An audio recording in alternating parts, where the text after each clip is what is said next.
The Sacramento Kings own the longest playoff drought in NBA history. And now they have their next head coach who will hopefully be tasked with leading this franchise to their first playoff appearance in 16 years. That man is Mike Brown.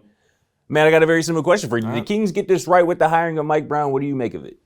I mean, Mike Brown is a household name. This is a guy that's had success for a long time in the NBA, obviously with the Cleveland Cavaliers and LeBron. He's been with the Warriors now.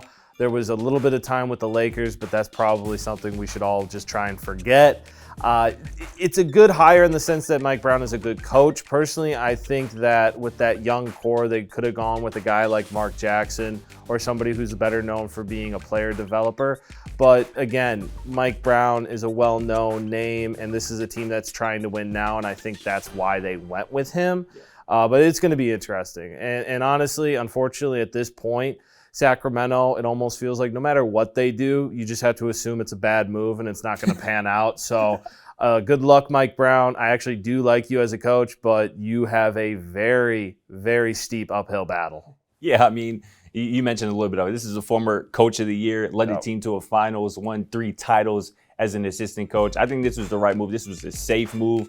And obviously, we mentioned at the top, this is a team that hasn't sniffed the playoffs in 16 years. No. This isn't, a team that's looking to take the next step and, win a championship, win playoff series. This is a team that needs to learn how to win games. And Mike Brown is the right guy to instill kind of that winning culture into this franchise, something that it very sorely needs. So I don't mind this hire at all. Like I said, I think it was a safe one. So I think it was the right move. But there's still 2 head coaching vacancies. One is the LA Lakers, obviously, which is the most polarizing vacancy. What do you think about the Lakers head coaching vacancy, and who should they bring in there to, kind of supercharge this thing with LeBron, AD, and the crew? I think the answer has to be Mark Jackson, in particular because he seems to be out of the ones that have either interviewed or plan to be interviewed. He's the one that already has probably the most coaching experience, and he also knows how to handle the media in a way. And when it comes to the Lakers and the situation that they're in right now, you need somebody who's going to be able to weather the storm and be able to get this team to buy in, because that was part of the issue. Is it never felt like the Lakers were fully bought into what they were trying to do, whether it was Westbrook coming off the bench or whoever it was. They never seemed to buy into what Vogel wanted. And Jackson, I think, is going to be able to relate to these guys. I think he's going to be able to bring in a new voice, get some buy-in from the team. Yeah. And on top of that, I think he can handle the scrutiny that will be there instantaneously once he is hired as the coach. Yeah. And you're going to need a guy like that with some thick skin that can handle it and get this team to where they need to be. Yeah, and I think that's the most important part. And that's why I agree. I think Mark Jackson should be the next head coach of the Los Angeles Lakers. This man is partly greatly responsible for one of the best dynasties in NBA history. Not talked about enough. And not talked about enough. He called Steph Curry and Klay Thompson the best shooting backcourt in NBA history before it was popular, before it was common knowledge. This man went 51-31 in his final season with the Warriors before he was, obviously fired for Steve Kerr, who went on to win a few titles. But as you mentioned, Mark Jackson is well respected around the league. He's going to be able to come in and command the respect of even veterans like LeBron and some of those older dudes who are going to be on that roster once again. So I think Mark Jackson has waited more than long enough, for another chance that he really shouldn't have been relinquished of in the first place. So I think Mark Jackson. I don't think there's many good options for the Lakers at this point, but Mark Jackson would be a slam dunk. In my opinion. But let's go to the final still head coaching vacancy in the NBA with the Charlotte Hornets. So what do you see with that situation? Who would you like to see fill that spot? Yeah, this is honestly the one that's a little bit more exciting to me than the Lakers, just because of the potential they have, because of the youth that is on this team and the possible superstars that you have in a guy like LaMelo Ball. I mean, this is where I really want to see what route they go. They've been coached fairly well. They have an unbelievable offense, but I think this is the 2 options. I thought about Mike D'Antoni, because I think he just unlocks something with that offense, but I really like Isarvin Ham.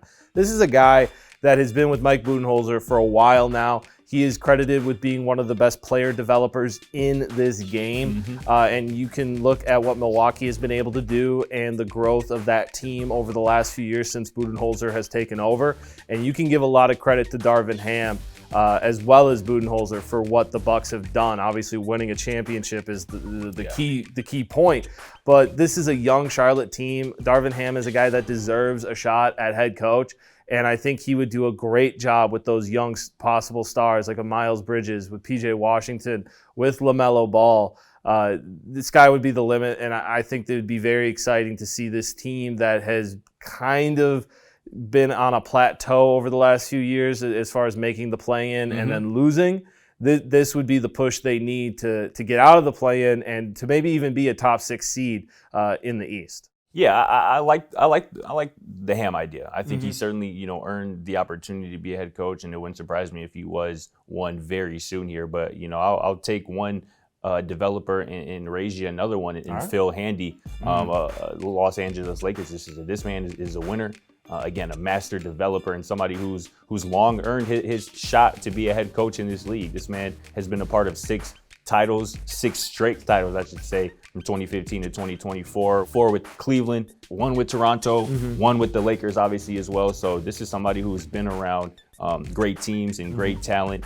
And again, this is somebody like Mark Jackson, who is well respected around the league. And, he's been on record saying that he doesn't want to necessarily be a part of a rebuild. He wants to be able to, lead a team that has some ability to compete. That's what the Charlotte Hornets are, led by LaMelo Ball. Yep. You mentioned Miles Bridges, PJ Washington, some other guys, Terry Rozier. That team is ready to at least, make an appearance in the playoffs. I think somebody like Phil Handy who can develop. I would just love to see Phil Handy be able to spend a full offseason with somebody like LaMelo Ball, who already has all the talent in the world, who could really just use some refining of his skills, continue to, raise his basketball IQ. I think Phil Handy would be awesome in Charlotte with the Hornets. And again, it's time for him to be a head coach in this league. He's put in his work. He's put in his due process. So I think Phil Handy in Charlotte would also be a slam dunk. I'd love to see that. But we'll see how these decisions are shaking out. We'll see what these GMs, these franchises do in their next step, the next direction. But that's going to do it for us. Yep.